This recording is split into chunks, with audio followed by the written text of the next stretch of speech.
All right, so I'm going to show you how to take coordinates and find the slope of your line given just coordinates. Okay, so remember, slope is the change in y over the change in x. Okay, most things in math actually follow the alphabetic order, A, B, C, D, X, Y, Z. Slope is one of the few things that doesn't. It's always y, then x. Okay, now here we have coordinates. Coordinates are always written x, then y, x, then y. And I have two of them. Okay, because I need two of them in order to find a change, okay? If you don't have two things, you can't find a change. So, there is a kind of a complicated formula that you can use. I'm gonna show you two ways of doing this, all right? So, it doesn't really matter where I begin, okay? So, I wanna find the change in my y coordinates. So, what I'm gonna do is I'm gonna just simply draw a line so that you see what I'm looking at, okay? Our y coordinate went from 5 to 6. Now, I look at that and go, all right, how did you change? Well, from 5 to 6, I went up. So I think, okay, that's a positive. I went up, and if I go from 5 to 6, that's a change of 1. So my y, my change in my y would be 1. Okay? Now, here's what's important.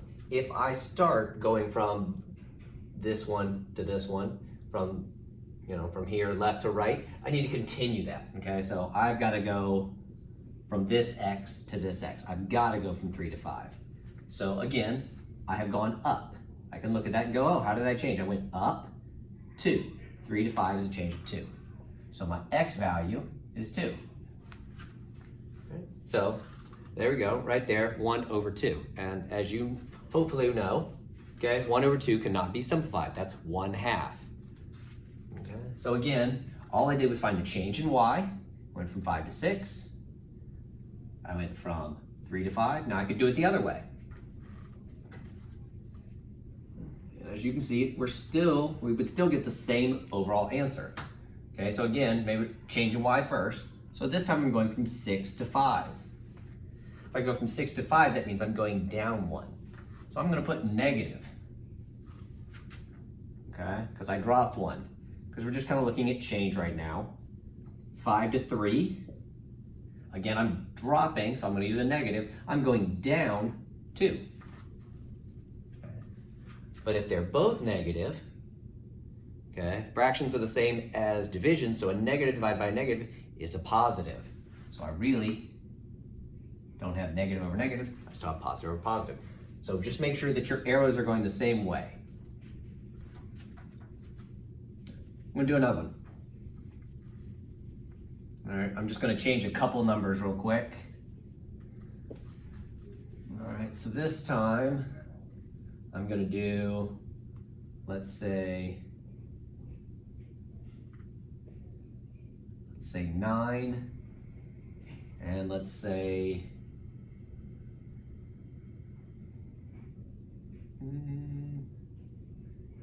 1. All right, so here I'm going to do this one different. Well, I'll do it both ways. So we're going to do our change in x, our change in y. So I'm going from 5 to 9. Okay, that means I have gone up 4. So I write positive 4. Here, I have gone down. So as soon as I go down, I know it's a negative. All right, so I'm going from 3 to 2. That's down 2. That can be simplified. Now, it doesn't matter where I put the negative. If only one of them is negative, at the end, it ultimately will go with the first number. So we have basically negative 4 divided by 2, which is negative 2. Or I could go, hey, look, I can divide this top part by 2, bottom part by 2. That gives me 2 over 1. And again, we still have our negative. And negative 2 over 1 is just negative 2. Because we always want to simplify it as far as we possibly can.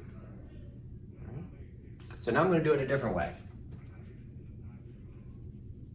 Okay, instead of doing it in my head, we might get big numbers. So what you can do is just subtract. So this time, I'm going to go this way. I'm going to go, hey, I'm doing 9 and 5. 9 minus 5.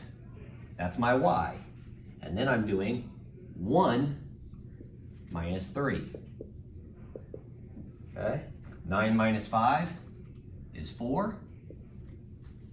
1 minus 3 is negative 2. So again, same answer as before. I can simplify by 2, Okay, we could do 4 divided by -2 and get -2. Okay. So the big key here is to make sure that you're going in the same direction. Ultimately, it doesn't matter, okay?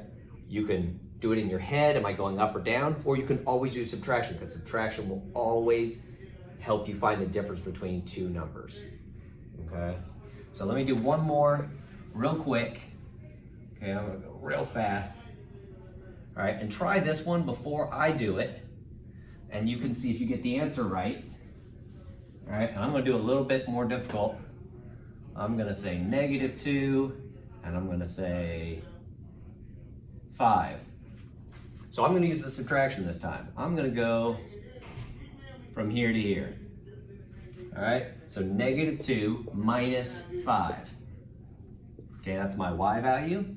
My x value, 5 minus 3, because I'm finding that change, 5 minus 3.